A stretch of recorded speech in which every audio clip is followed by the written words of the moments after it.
Curso de Java, aula 35. Dando mais uma aula de um meio server, nós vamos ver agora a gravação no formato MBOX, extensão MSF do Thunderbird. Estamos estudando isso porque o cliente de correio Thunderbird é o que permite a melhor debug, a melhor forma de se compreender os protocolos SMTP e POP3 e, consequentemente, do serviço de correio da internet. Os parâmetros default de conta, aqui primeiramente o diretório local, que se localiza aqui, ó, esse endereço, usuários, no caso meu nome, Berna, appdata, home, Thunderbird, profile, se coloca num diretório com um desses nomes doidos aqui. Nós passamos para nosso controle todas as contas aqui para um endereço no CNetPub www.root Java, endereço das nossas scripts Java aqui, para ter um maior controle, não ficar jogando nesses diretórios de sistema que são muito profundos. E para a gente poder facilmente ir a eles e verificar todas as mudanças, todos os processamentos e tal. Então, aqui estão todas as contas. Então, vamos dar o exemplo de uma aqui, né, da conta 01. Então, vocês estão vendo as caixas habituais, gravadas, é claro, em inglês, né, por causa do Thunderbird.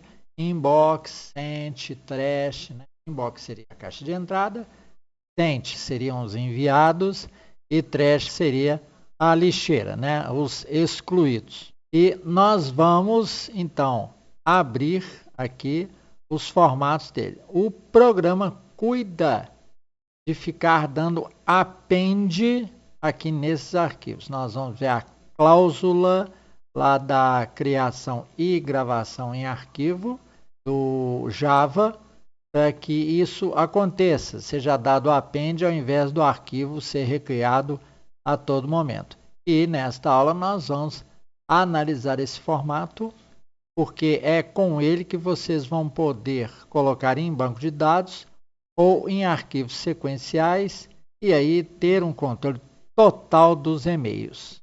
Vamos então analisar as caixas, elas estão sempre em pares, uma sem extensão e outra com extensão. E essa aqui é a caixa de entrada. Vamos analisar da conta 01 que nós abrimos, vejam, localhost, conta 01, @localhost. Então, é óbvio que aqui ela vai estar preenchida no campo to.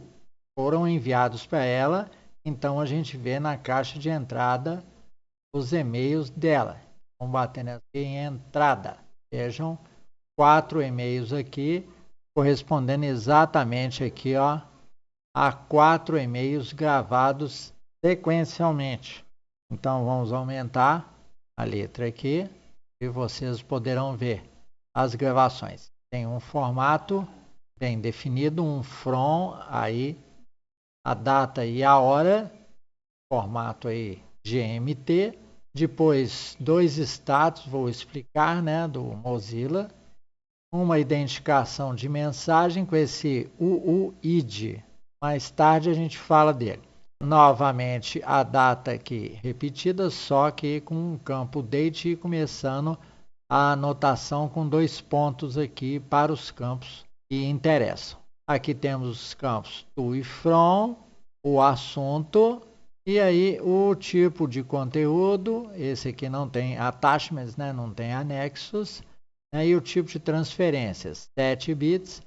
E aqui vem o texto do e-mail, separado por um new line, e para o final da mensagem nós temos 2 new lines, e aí começa outra mensagem aqui. Compreenderam? Um formato sequencial, muito simples, muito tranquilo para uma caixa de entrada. Tá? Por isso que decidimos falar desse formato antes de dar o formato de banco de dados.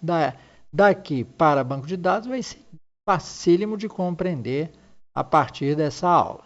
E aí nós vamos ver aí as sinalizações dele. Bom, agora vamos analisar o formato MSF. que seria o índice aqui destes e-mails. Mas, para programas que vocês forem fazer com seus sockets, e nós aqui vamos fazer isso, nós não precisaremos do formato MSF. Mesmo assim, vamos explicar. Agora é hora de ver o enigmático arquivo MSF. Então, se eu tenho o inbox, eu tenho o inbox.msf, que eles falam que é o arquivo de índice dele. Tem uma certa compressão e serve para você fazer um pareamento entre os dois. Se você quiser reindexar os e-mails, o que você faz? Você sai do Thunderbird, vai na pasta, né, acha todos, ou de uma pasta somente, ou de todas, e apaga o arquivo MSF. Ó. Aqui eu apenas renomeei o anterior, depois entrei no Thunderbird de novo e ele faz o MSF. Tá certo? Então não tem problema perder o arquivo MSF. Ele apenas faz uma indexação. Dentro deles vão reconhecer ali os formatos nossos 4 e-mails, aqui da conta 01, só para vocês verem. É isso que envolve o trabalho de um analista de sistemas. É justamente perceber os padrões.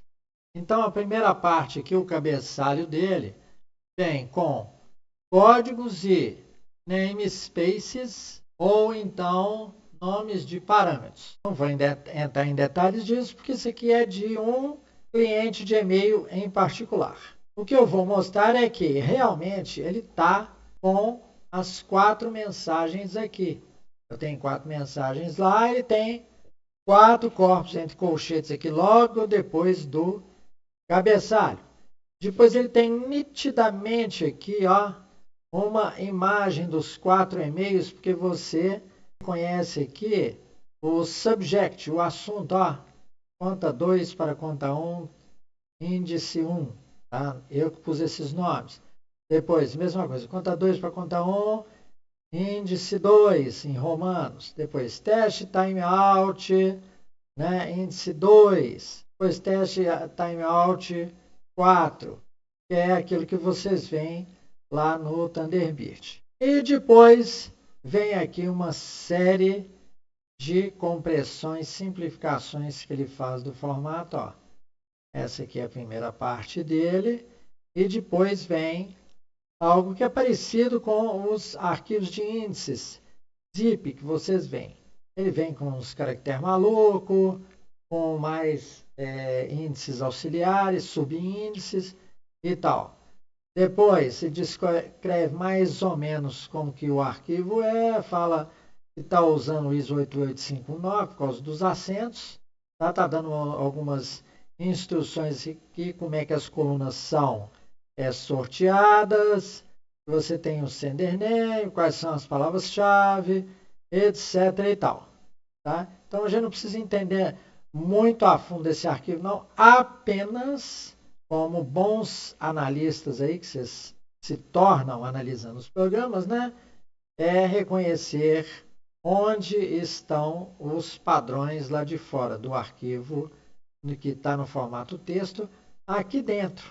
Depois nós vamos ver no formato inbox o que acontece quando a gente deleta um e-mail. Vocês vão ver, vão abrir aqui. Nós vamos abrir o inbox sem extensão nenhuma, com o editor site ou Notepad+. Então vejam, o arquivo no formato texto que nós já mostramos é bem óbvio. Vai servir para alimentar o seu banco de dados. A gente precisar só vir até aqui. Não tem problema nenhum. Agora nós temos que saber o que são esses dois status aqui. Nós vamos observar fazendo operações ali dentro com cada e-mail para vocês verem. Vejamos então o que o MSF tem de informação. Tem informação também funcional.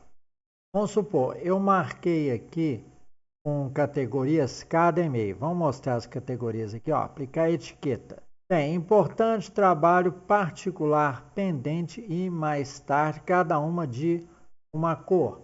Eu botei a primeira como eu botei a segunda com verde particular e eu coloquei o terceiro e-mail como azul, e se não me engano é pendente. Então, eu saio do Thunderbird, aí falo assim, vou precisar indexar, né? Deu algum erro no MSF, qualquer coisa assim. Aí eu pego, eu renomeio para MSX, né? Porque eu não sou bobo, quero perder ele, e falo que eu tenho certeza que eu quero alterar. Beleza? Aí eu entro novamente no Thunderbird e vocês vão observar o efeito da perda aí do MSF. Demora um pouquinho, lembre-se que nós aplicamos essas etiquetas na conta 01. Então observem, eu mato o MSF e Thunderbird entrando cria um novo MSF, eu perco as minhas etiquetas. Compreenderam? Então tem coisas que o Thunderbird coloca que vai perder. Então é bom que vocês sempre façam um backupzinho, tá? Então sai dele, apaga aqui o MSF, excluímos, pegamos o MSX, nós aqui renomeamos para essa situação, né? Qualquer coisa diferente de MSF, renomeamos para MSF, falamos que queremos fazer isso mesmo, e agora a gente entra com o Thunderbird. Então observem, nós recuperamos as etiquetas. Então a etiqueta não é de protocolo POP3, nem de IMAP 4.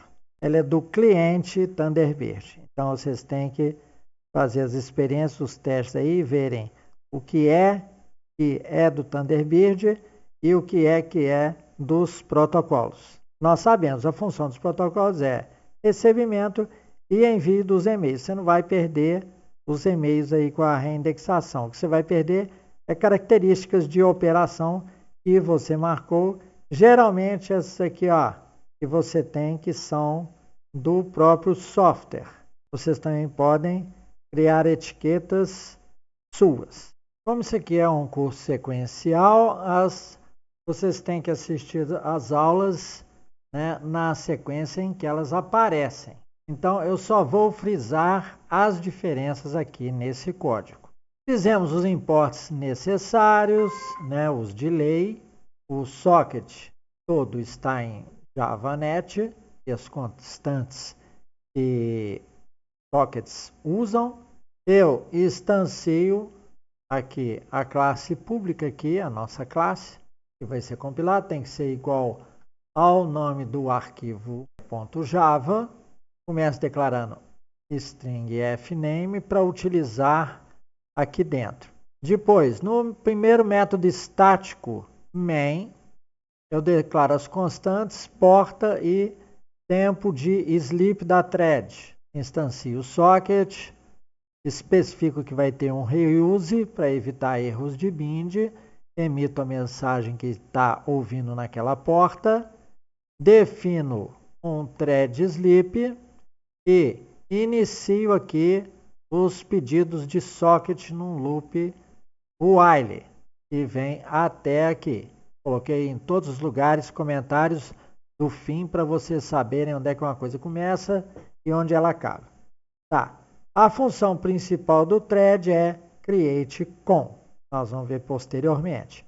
Peguei todos os nomes da thread para eu poder separar os dados de cabeçalho e colocar alguma coisa inteligível para vocês. O número da thread e o seu nome. Digo que a thread é do tipo daemon e dou um start nela. Aí vamos para o que? A função que extrai a requisição de thread, que vem entre colchetes, vocês viram em outras aulas. Eu separo os números que tem entre colchete e pego o primeiro e o segundo, que é o número da thread e o seu nome. Agora a função principal createCon é que foi bem alterada. Bem, então vamos a createCon e as novidades que ela traz. Nós definimos uma variável como string builder, porque vamos compor todas as linhas necessárias a cada e-mail, conforme eu mostrei para vocês o padrão Thunderbird, e que também se aplica a padrões POP3 e IMAP. Como que os e-mails ficam dentro da caixa de entrada. No caso aqui do Mozilla, a primeira coisa que a gente coloca é from, tracinho e a data em formato GMT. Isso aqui já faz ela em formato GMT e o toString facilita da gente concatenar aqui. E todo e-mail começa com este status Mozilla aqui, X Mozilla Status 0001, tá certo? Nesse formato. E em seguida o status 2 é 0080000, correto? Então aqui mesma coisa que os exemplos anteriores, try. Isso aqui é novo desde o exemplo anterior. Dá um stack 3, né? Mostrar os caminhos do erro aí. Depois a gente envia o código 220, o nome do servidor e seu protocolo. Na porta de saída, no buffered out. Depois declaro algumas variáveis aqui para ficarem em branco, para eu poder utilizar em cada gravação lá embaixo do código. Começo falando que, por enquanto, os dados não estão sendo recebidos, até que ele receba o código data do servidor SMTP, né, do cliente. Então, vamos lá. Eu defino um timeout para o socket, mas como está em loop, ele começaria um outro, apenas para impedir que um socket se perca e, consequentemente, a sua thread. Inicio um loop data aqui, o domínio dele é até aqui embaixo. Aqui dentro, os testes são exatamente os dos exemplos anteriores, tá? Das etapas anteriores. Ele testa nulo, ele testa ponto, ele testa quit, testa data, no caso de estar recebendo data, ele bota a nossa flag hack data em true, faz o que tem que fazer aqui para dar os splits dos parâmetros agora. Aquilo que vocês viram que eu mostrei que vem dentro do corpo do e-mail. Eu vou mostrar um corpo de e-mail aqui do inbox da conta 01. Então vejam, primeiro from que eu falei que ele grava, os dois status X Mozilla, e em seguida, todos os parâmetros têm 2 pontinhos. Por isso que neste código eu estou dando o split 2 pontos. E aí eu quero pegar o from e o to para esta etapa, para colocar na caixa certa os e-mails. Então ele está objetivando esses dois aqui, o to e o from. E mais particularmente to, porque nós vamos inserir na caixa de entrada do destino exatamente esse formato de e-mail aí. Então tem que guardar o to. Ele pega a etapa data aqui, e dá um corrected read, vai appendando dentro deste SB. E aí eu vou salvar o SB em 2 lugares. Na pasta meios, para compor um log, tá? Não é operacional do protocolo, apenas estou fazendo para a nossa segurança. E na caixa to. E eu dou o trim para tirar os espaços. Então, se eu emito um e-mail, envio um e-mail da conta 01 para a conta 02, isso significa que eu vou dar um append lá na conta 02 deste e-mail. Compreenderam? Assim que é feito. Mas, como é que eu sei que ele vai dar append? Vejam como são as funções, como é a função save aqui, Eu trago aquele string builder, pego a data no formato certo para fazer tudo bonitinho, e no formato, né? E pego o parent file, isso é uma operação do file aqui que eu declarei, Eu pego a pasta. Quem é a pasta? Ou é e-mails ou é o to. Então, se a conta 01 mandou para a conta 02, este to é conta 02 @localhost. Então, ele vai lá na pasta conta 02 localhost e no inbox, no arquivo inbox sem nenhuma extensão. Tá? É aquele puro arquivo texto. Com esse parent file aqui, mkdias, ele completa o endereço correto do arquivo, tá? Do pointer file. Aí, o que eu faço? Qual que é o texto a gravar? Ó, é o txt que veio do string builder, convertido em string, porque eu estou convertendo string builder em string. E estou gravando, tá, na output string do meu file que eu declarei aqui. O nome da variável é file simples. É este true aqui que diz que eu estou gravando em modo append. E aí eu dou o write da mensagem, que é o string builder transformado em string, na forma getBytes. Ele grava como se fosse uma cadeia de bytes. Ó. E me fala que salvou o arquivo, ó, file saved as tal, e apendou no inbox. Por isso que o nosso inbox aqui está sendo apendado. O Thunderbird, ele faz apenas as pastas send para mostrar no cliente de e-mail, porque esta é a parte dele. Vejamos uma coisa importante para quem está pretendendo na próxima etapa, é armazenar isso aqui não nessas inbox, sent, essas coisas todas não. E sim armazenar os e-mails em bancos de dados, como é o correto. Nós vamos aqui apagar esse e-mail. Vamos excluir mensagens. 4 mensagens aqui, ó. Agora só tem 3. Vamos imediatamente na pasta inbox, sem sair do Thunderbird, porque ele pode fazer a reindexação. Então, vamos pegar ele no pulo aqui. O que é que ele fez com este e-mail? Esse é um macete de banco de dados utilizado desde o DBase. Você deleta e reorganiza todo o banco de dados? Não. Vejam o que é que ele fez aqui. Ele colocou em xmozilla status, no primeiro, né? 0009. Os outros continuam 0001. Ou seja, ele marcou para deleção. Então, vamos sair dele e entrar novamente. Então, vejam, eu não mexi no MSF, ele continua com as cores, as tags aqui, ó, bonitinho, tá? Aquelas etiquetas que eu coloquei. Agora, vamos conferir o arquivo inbox. Vamos ver o que aconteceu com ele. Ele continua ali. Talvez, se eu deletar o MSF, ele reindexar, né? Ele suma com isso daí. Mas o importante é que quando vocês fizerem em banco de dados, nós vamos fazer em SQLite, nós vamos apenas marcar o e-mail para deleção.